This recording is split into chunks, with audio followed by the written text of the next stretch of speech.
जय श्री कृष्ण।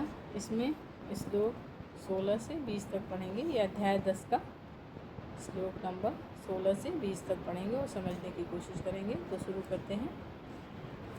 राधे राधे।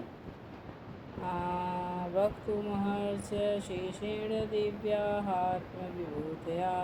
याभिर्विभूतिभिर्लोका विनिर्मासत्वं व्याप्यं तिष्ठति। इसमें भगवान कह रहे हैं कि अर्जुन कह रहे हैं भगवान से, कृपा करके विस्तार पूर्वक मुझे अपने उन दैवी ऐश्वर्यों को बताएं जिनके द्वारा आप इन समस्त लोकों में व्याप्त हैं। श्लोक नंबर 17। कथम विद्यामहं योगेश्वरा सदा परिचिन्तयन् केषु केषु च भावेषु चिन्तयोऽसि भगवन्मतया। इसमें कह रहे हैं कि हे अर्जुन जी कह रहे हैं कृष्ण भगवान से, हे कृष्ण, हे परम योगी, मैं किस तरह आपका निरंतर चिंतन करूं और आपको कैसे जानूं। हे भगवान, आपका स्मरण किन किन रूपों में किया जाए। श्लोक नंबर 18। श्लोक नंबर 18।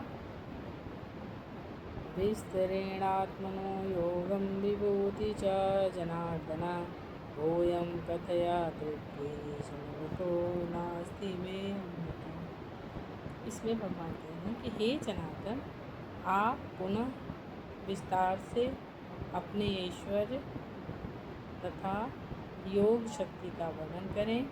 मैं आपके विषय में सुनकर कभी तृप्त नहीं होता हूँ, क्योंकि जितना ही आपके विषय में सुनता हूँ उतना ही आपके शब्द और शब्द अमृत को चखना चाहता हूँ। श्लोक नंबर 19।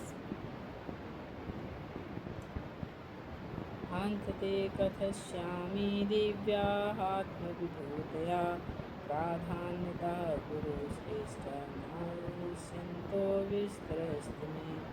इसमें कह रहे हैं, भगवान ने फिर अर्जुन से कहा कि हाँ, मैं तुमसे अपने मुख्य मुख्य वैभव युक्त रूपों का वर्णन करूँगा, क्योंकि हे अर्जुन, मेरा ऐश्वर्य असीम है। कृष्ण की महानता और उनके ऐश्वर्य को समझ पाना संभव नहीं है। जीव की इंद्रियां सीमित है, अतः उनसे कृष्ण के कार्यकलापों की समग्रता को समझ पाना संभव नहीं है। जो भी भक्तजन कृष्ण को जानने का प्रयास करते हैं, किंतु यह मानकर नहीं कि वे किसी अन्य विशेष समय में अपने जीवन अवस्था में पूरी तरह से उनको समझ पाएंगे। श्लोक नंबर 20।